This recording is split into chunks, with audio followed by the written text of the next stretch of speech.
राजस्थान की एक ऐसी भर्ती जो शुरुआत से लेकर आज तक हमेशा विवादों के घिरी रहती है। एक ऐसी भर्ती जिसकी राजस्थान में सर्वाधिक युवा तैयारी करते हैं। एक ऐसी भर्ती जो सर्वाधिक युवाओं को नौकरी देती है। यूं कहूं तो कभी 54,000, कभी 48,000, इस प्रकार से कभी 35,000 बड़ी बड़ी भर्ती आती है। लेकिन इस भर्ती में हमेशा राजनीतिक गतिविधियां होती रही है। कभी इसके 2 पेपर को लेकर होकर चर्चा रहती है, कभी इसका पेपर आउट हो जाता है। तो ये एक ऐसी भर्ती है जो सत्ता को बहुत हद तक प्रभावित करती है। इस तृतीय श्रेणी अध्यापक भर्ती परीक्षा में शुरुआत से लेकर आज तक चयन प्रक्रिया में क्या क्या परिवर्तन हुए, कैसे कैसे लोगों का चयन किया गया, कैसे कैसे इसमें मुद्दे उठे, समस्त इस तृतीय श्रेणी अध्यापक भर्ती परीक्षा का आज हम इतिहास पढ़ेंगे। नमस्कार दोस्तों, मेरा नाम शिव शंकर है और आज हम इस पूरी भर्ती प्रक्रिया का आज तक का पूरा इतिहास पढ़ेंगे। तो दोस्तों, ये एक ऐसी भर्ती है जिसमें 2003 तक यानी कोई पेपर नहीं होता था। एक ऐसी भर्ती जिसमें 2003 तक कोई पेपर ही नहीं होता था, और वो भी शिक्षक की भर्ती। वो कौन सी थी? तृतीय श्रेणी अध्यापक। तो फिर चयन की प्रक्रिया क्या होती थी दोस्तों? तो चयन की जो प्रक्रिया है वो होती थी 10th प्लस 12th और प्लस स्नातक, इनके अंकों को जोड़कर। और ये जो मेरिट बनाती थी वो कौन बनाती थी दोस्तों? जिला परिषद। और जिला परिषद ये मेरिट बनाती थी जिला स्तर पर। और ये जो फार्म भरे जाते थे दोस्तों, और ये फार्म कौन से होते थे? ऑफलाइन फॉर्म होते थे, ऑफलाइन। तो एक ऐसी परीक्षा, एक ऐसी भर्ती जिसमें कोई पेपर नहीं होता था। और इस समय इस भर्ती में खूब लोग लगे, खूब करप्शन हुआ। ठीक है। फिर 2003 के बाद 2003 से 2008 तक सरकार रहती है वसुंधरा राजे सिंधिया की। वसुंधरा अपने चुनावी घोषणा में ये बोलती है कि मैं इस 3rd ग्रेड भर्ती परीक्षा का जो पैटर्न है वो चेंज करके क्या करूंगी? पेपर करवाऊंगी।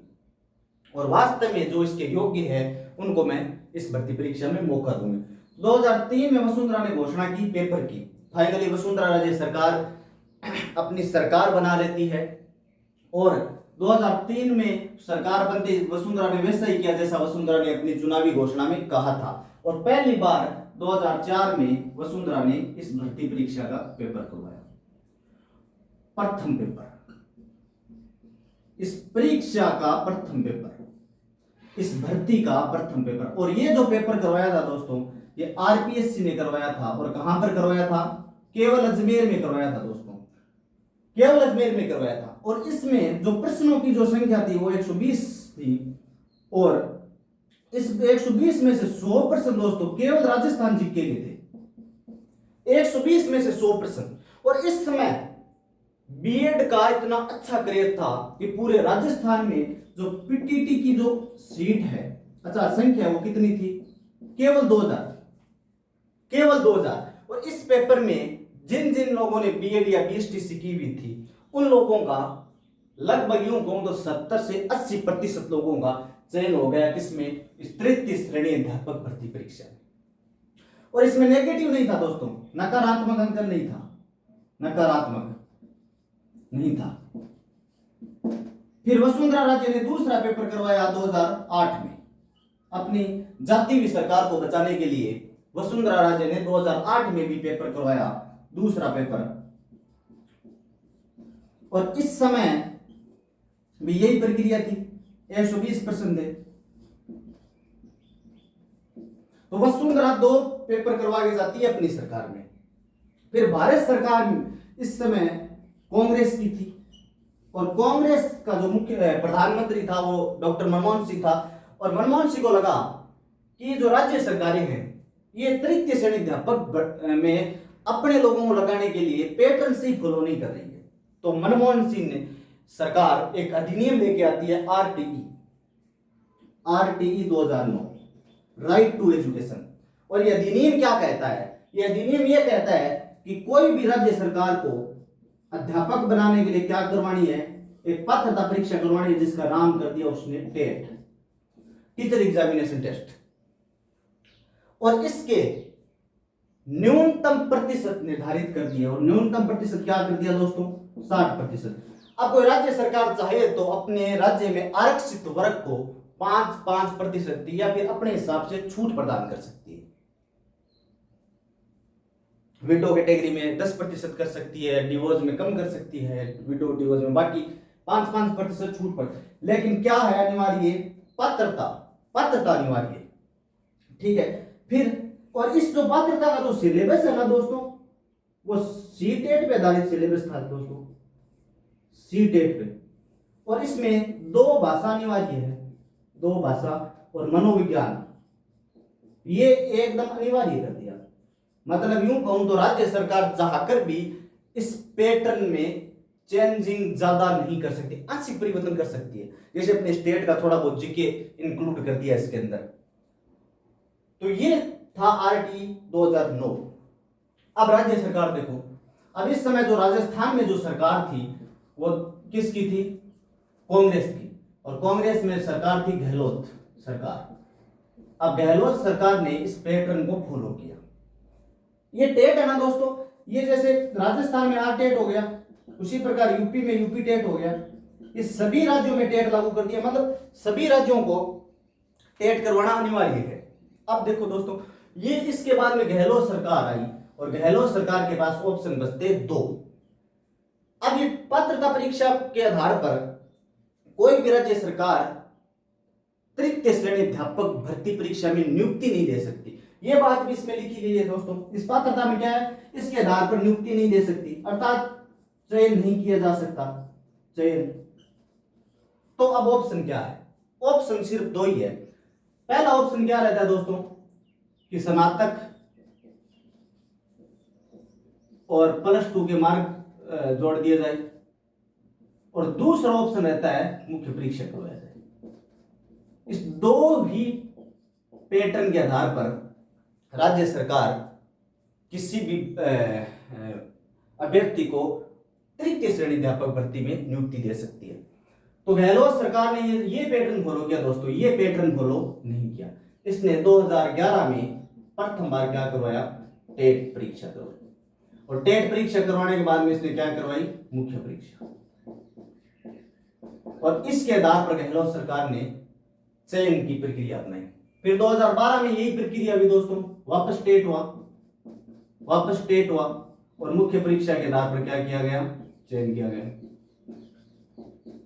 ये प्रक्रिया थी गहलोत सरकार की। फिर आपको पता है 2013 से लेकर 2018 तक रहती है, वापस वसुंधरा राजे सिंधिया सरकार आती है।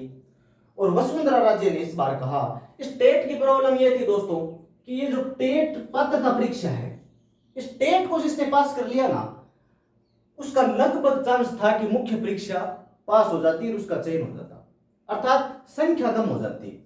भर्ती के अकॉर्डिंग यूं कहूं तो 4 या 5 गुना ही लोग बचते। तो वसुंधरा ने कहा कि मैं स्टेट को क्या कर दूंगी? समाप्त कर दूंगी। और क्या ले आऊंगी स्टेट की जगह? रीट। और इस रीट में टेट का सिलेबस फॉलो करके और मैं कौन सी प्रक्रिया अपनाऊंगी? ये प्रक्रिया अपनाऊंगी, पहली प्रक्रिया, ताकि इस भर्ती परीक्षा को और ज्यादा सरल बनाया जा सके। अर्थात इसने रीट लागू कर दिया, Rajasthan eligibility examination for teacher. अब इसमें देखो, इसमें इसने किया कि 70% अंक तो किसके जोड़ दिए? रीट के। और 30% जो अंक थे वो किसके जोड़ दिए? स्नातक के। ये था रीट की। और रीट सबसे पहले हुई थी दोस्तों 2015 में, उसके बाद में हुई 2018 में। 2015 में दोस्तों यही प्रक्रिया अपनाई गई और 2018 में भी यही प्रक्रिया अपनाई गई, अर्थात रीट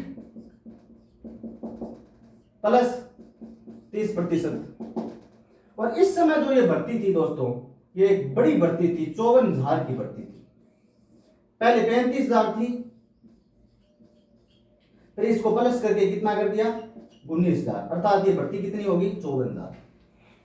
फिर 18 दिसंबर में चुनाव होते हैं और वही राजस्थान का आज तक का रिवाज रहा है कि 5 साल में सरकार परिवर्तन होती है। वापस गहलोत सरकार आई 2018 से 2023।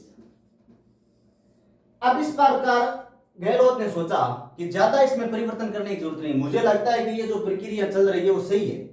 और गहलोत ने बेचारे ने इस बार कोई चेंजिंग नहीं की इसमें, और गहलोत सरकार ने इसके तर्ज पे 2022 में पहली बार क्या करवाई, रीट भर्ती परीक्षा 2022 में नहीं 21 में करवाई दोस्तों। और कितनी वैकेंसी थे ये, 30,000 वैकेंसी थी, और 30,000 वैकेंसी थी उसमें रीट करवाई, जिसमें 15,000 L1 के और 15,000 L2 के। L1 L2,